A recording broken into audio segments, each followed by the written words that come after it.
I'm Connor Gaffey, and I'm a filmmaker. Washington Boulevard was my thesis film. It was about Hurricane Sandy through the eyes of a surfer. We filmed that late 2013, and it premiered as part of the March They Do Film, which is a side circuit in association with the Cannes Film Festival the following May. And after that we had a screening in downtown LA and then at the Long Beach International Film Festival. And since then we've just made a lot of friends, and we've been networking with a lot of other groups who are in the same place as us, you know, making films on a smaller level, and we're working to make sure that we can all use one another in an artistic way to make bigger projects.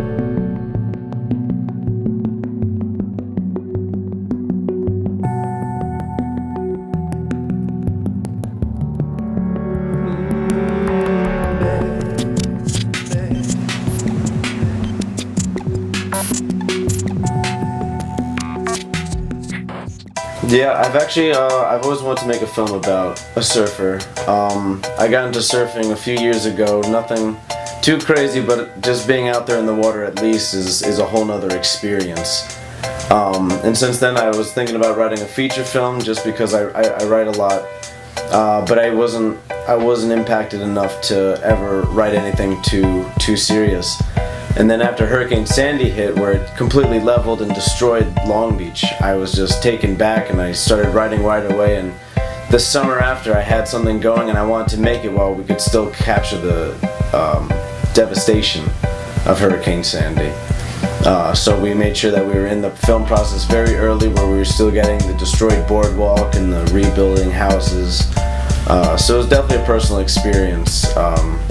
Filming somewhere so close that I am all the time, and seeing the subculture, of course, that we can kind of use as an artistic means to show a different side of this story. There wasn't a whole lot of problems making it. We actually got into production very successfully. We had a Kickstarter that was successfully funded over $4,000, and with that we went right in and we filmed that fall. It was actually the first day we filmed was the best surf the entire year, and we were sitting there just watching it, but it added very good production value, so I'm happy about that. But actually the one problem that came is that when it came down to editing, after we shot in October, we had a draft cut done I think at the end of November, and I hated it. I thought it was the worst thing I'd ever made.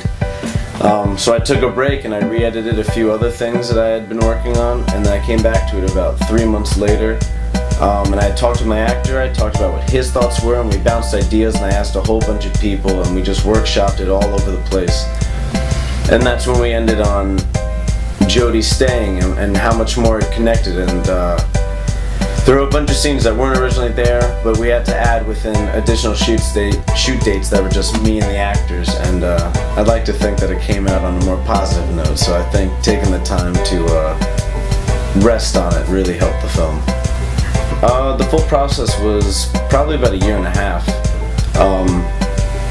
I wrote the screenplay over the summer, and we shot in October, so that was about half a year. And then the film wasn't done till around that May, and that's when we had submitted it as part of the March They Do Film. And then after that it was just, you know, a few things with the festival circuit, so there's a few little minor edits, so I guess about a year actually, about a year process.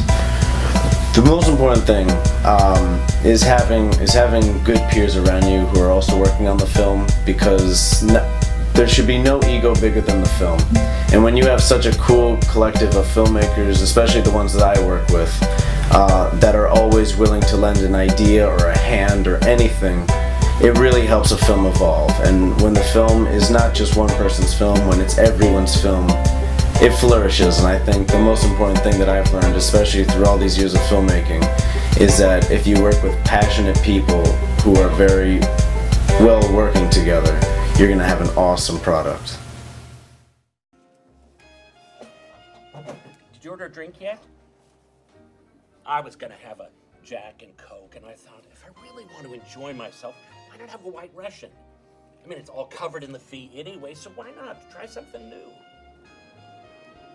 I believe it was Jack Daniels whose last words were, "One last drink, please." You don't say. I guess you could say I'm just like him then. Context was a bit different, don't you think?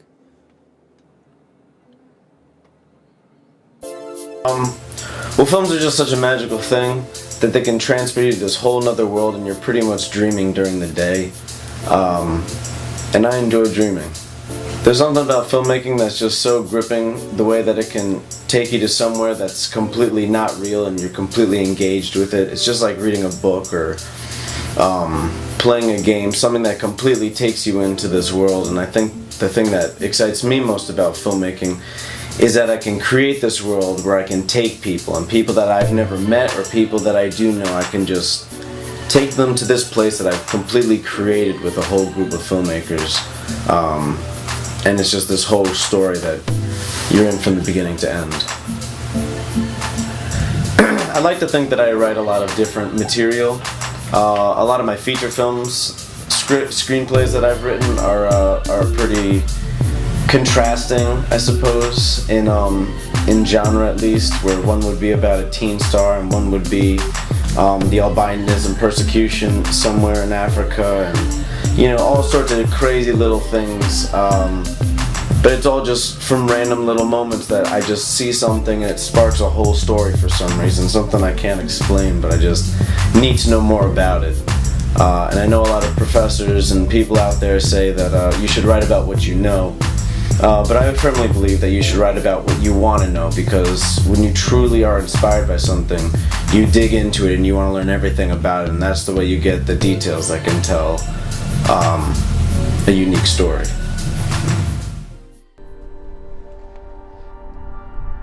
I'm sorry, we are closed. 表のゲート閉めろよ。え？表のゲート閉めろって言ってんだろ。早く閉めろよ。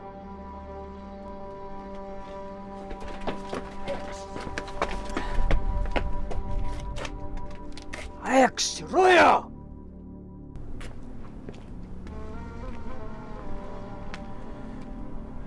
Just call the key.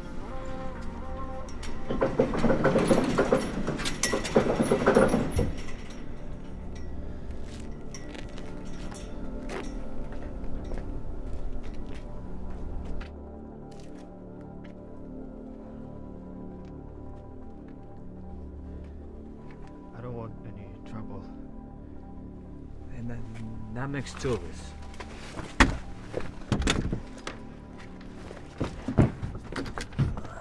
I would totally direct stuff that I haven't written. I direct my own things just because when I write it, I usually have a pretty distinct vision for it. So I'm probably a little cocky and thinking that I'm the only one who can do it right. But I would love to direct other people's stuff. It's the same thing as directing a play, you know, doing a Shakespeare or a Chekhov play is the same thing. Directing is just coming up with a unique way to tell this story, and I think as long as the story's there, something cool can come out of it. This last summer I created a production company called Dreamcatcher Pictures LLC. This is something that I wanted to use to be able to label all my past projects and future projects. And currently we're actually using it to export some other films. I'm currently producing Andrew Burrell's film Bluebird Weather and George Paya's film Call Me Home, which are two short films that will be coming out by 2015. My production company was something that I've always wanted to do, just to be able to label my films, but now it's actually becoming an outlet where I can project multiple projects, not just projects that are under my control, but projects that I'm affiliated with and helping produce. So it's cool that we now have a collective where our peers can get together and put all our stuff out.